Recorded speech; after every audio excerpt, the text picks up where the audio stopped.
Suggest করব তোমরা বর নিয়ে কখনো এখানে ঘুরতে এসো না, মানে থাইল্যান্ডে অন্তত এসো না।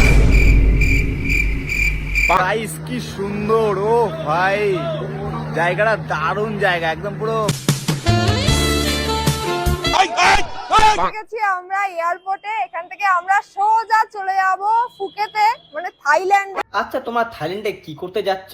আর হানিমুন করতে এসে দেখো বিছানার অবস্থা দেখো, যাইস কাপড় টাপড় ছিঁড়ে ফেলেছি বিছানা, কাপড় টাপড় ছিঁড়ে ফেলেছি বিছানা। বলছি তোমরা শুধু হানিমুন করতে গেছো তো, নাকি একবারে ফ্যামিলি প্ল্যানিং করে বাড়ি ফিরছো? কি বন্ধুরা, সব ভালো তো? আশা করি তোমরা সবাই খুব ভালো আছো। আর হ্যাঁ, আমি খুব ভালো আছি। আমি সৌরভ, তোমরা এসো DM roster Sourav YouTube channel. থাইল্যান্ডে এসে ঠিক আছে চিকেন খাচ্ছি, অ্যামেজিং। মানলাম না তোমার থাইল্যান্ডে কিছু ঘুরতে, তা বলে এরকম ভিখারি মতো করার কি আছে? Amazing amazing. আর আমরা যাচ্ছি গাইস বিদেশে, বুঝতেই পারছো, প্রচন্ড এক্সাইটেড। না না, তোমার থাইল্যান্ড গেছো এটা তোমাকে বলতে হবে না, এটা তোমার বরকে দেখে বোঝা যাচ্ছে। অ্যামেজিং। তো বন্ধুরা, কিছুদিন আগে রিয়া ও তার হাজবেন্ড থাইল্যান্ড গেছিল। ঠিক আছে, আমরা এয়ারপোর্টে, এখান থেকে আমরা সোজা চলে যাব ফুকেতে, মানে থাইল্যান্ডে। কিন্তু আমি বুঝতে পারলাম না তোমরা থাইল্যান্ডে গেছো কি করতে? বলবো না। হানিমুন করতে থাইল্যান্ডে এসেছিলাম, তো হানিমুন শেষ। আর হানিমুন করতে এসে দেখো বিছানার অবস্থা দেখো। এই এক মিনিট, তোমরা গেছো থাইল্যান্ডে হানিমুন করতে, আমরা বেডের অবস্থা দেখে কি করবো? আর হানিমুন করতে এসে দেখো বিছানার অবস্থা দেখো। বলছি, মানুষের না লজ্জা জ্ঞান বলতে কিছু জিনিস হয়, কি তোমাকে যা দেখছি জামা প্যান্টের মতো সেটাও খুলে ফেলে দিয়েছো। তো বন্ধুরা, আজকে এই রিয়া ও তার হাজবেন্ডকে আর তাছাড়া কিছু নিব্বা নিব্বি দিকে আলতো করে চাটন দেওয়ার চেষ্টা করবো। তো বন্ধুরা, বেশি দেরি না করে ভিডিওটা স্টার্ট করা যাক।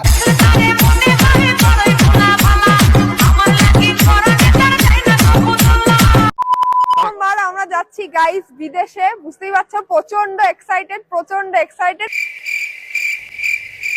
তো যাই হোক, ফাইনালি যতক্ষণ না পর্যন্ত পৌঁছাচ্ছি টেনশন কমবে না। না না, টেনশনটা তোমাদের কেন হবে? টেনশনটা হবে থাইল্যান্ডের লোকদের। না মানে এতদিন ধরে ভারতের লোকদের জ্বালিয়ে শান্তি হয়নি, আবার যাচ্ছে থাইল্যান্ডের লোকদের জ্বালাতে। হনুমান মুখ। না মানে বলছি, এর আগের বার তো তুমি তোমার ছাপড়ি বান্ধবীদের নিয়ে গেছিলে হানিমুনেতে, এবার নিয়ে যাওনি? এবার মনে হয় সে বান্ধবী নিজের হানিমুনে ব্যস্ত আছে, তাই নাকি? তো গাইস, তোমাদের আমি সাজেস্ট করব তোমরা বর নিয়ে কখনো এখানে ঘুরতে এসো না, মানে থাইল্যান্ডে অন্তত এসো। এবার কেন কি হয়েছে? তোমার বরের সাথে হানিমুনে এসে, এবার তোমার বরের সাথে আবার কি হলো তোমার? এত সুন্দর ভিউ তোমরা জীবনে দেখতে হয়তো পাবা না, মানে যদি না আসো। কিন্তু যদি আসো তাহলে তোমরা তোমাদের বর দেখবে, তোমাদের ছেলে এইসব দেখতে ব্যস্ত হয়ে যাবে। না মানে দিদি, তুমি এক্স্যাক্টলি কি বলতে যাচ্ছ ঠিক মতো বুঝতে পারছি না, একটু ভালো মতো বুঝিয়ে বললে ভালো হতো। তুমি এখানে অন্যদিকে তাকিয়ে আছো কেন? কি অসভ্যতা এগুলো! হ্যাঁ দাদা, এটা তো সত্যি কথা। তুমি নিজের বউকে নিয়ে এসে থাইল্যান্ডে ঘুরতে এসে তুমি অন্য কোনো মেয়ের দিকে কেন তাকাবা? কি বলবো? তুমি এখানে অন্যদিকে তাকিয়ে আছো কেন? কি অসভ্যতা এগুলো! আরে দিদি, তুমি হয়তো বুঝতে পারছো না, দাদা হয়তো ওই জায়গাটার প্রকৃতিটা দেখছে, তুমি হয়তো বুঝতে পারছো না সেই জিনিসটা, তাই না দাদা? বলছি গাইস কি সুন্দর, ও ভাই জায়গাটা দারুণ জায়গা, একদম পুরো মাখন মাখন। আমি যে জানতাম ছেলেরা হয়তো বিয়ের আগে ছাত্র হয়, কিন্তু এই ঢ্যামনা যে বিয়ের পরেও মাখন মাখন। মাদারের বাচ্চা। না মানে বন্ধুরা, তোমরাই বলো যে মানুষরা বিদেশে কি করতে যায়? একটু আলাদা প্রকৃতি দেখতে, সমুদ্র, পাহাড়, পর্বত, এসব জিনিস দেখতে। আচ্ছা, কিন্তু এরা, আরে দাদা তোমার বউ দিয়ে কাঁদছে, ওদিকে একটু নজর দাও, তাও না করে। কি সুন্দর, ও ভাই। না মানে দাদা বলছি, তুমি প্রতিদিন সকালে ভাতই খাও নাকি কুত্তার গুড়ির সাথে ধনেপাতার চাটনি করে খাও? না মানে আজ পর্যন্ত আমরা নিব্বা নিব্বি বলতে কাদের চিনতাম? গোলাপের থেকেও সুন্দর তুমি, রূপের এত বাহার, সারা জীবন আগলে রাখবো তোমায় তিথি, আমি তোমার তুষার। কিন্তু তোমাদের আজকে বন্ধুরা এমন একটা জন্তুর সাথে দেখা করার চলেছি, যাদের দেখে তোমরা মনে করবা শালা এটা মানুষ তো আদৌ।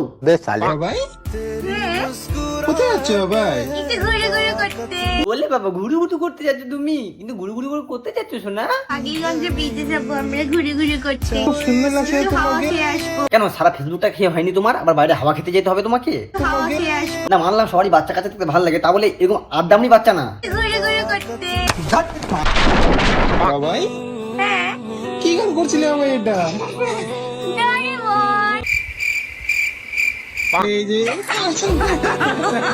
না মানে আগে আমি মনে করতাম তিথি তুষারের মতো নাকানাকি কাপিল কোথাও নাই, কিন্তু এটা তো দেখছি তিথি তুষারের চেয়ে উপরে অনেক। কি বলবো? কি করছো তুমি? না দিদি কিচ্ছু হয়নি, কিন্তু এখন যেমন হচ্ছে আমার হয়ে যাবে, এই মানে হার্ট ফেল।